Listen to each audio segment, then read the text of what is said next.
তো হ্যালো বন্ধুরা, প্রথমে সবাইকে জানাই শুভ নববর্ষ। তো দেখো, হঠাৎ করে আজকে হলের মাঠে একটা হেলিকপ্টার নামলো। জানি না কে আসবে, তবে হয়তো কোনো নেতা, হয়তো মন্ত্রী হয়তো আসবে।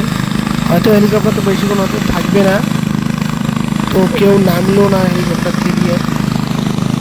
তো এখন চলে যাবে, এখন কেউ নামলো না। হয়তো এটা মনে হয় চেক করে মনে হয় আসলো, মনে হয় দেখো জায়গাটা ঠিকঠাক কি আছে কিনা।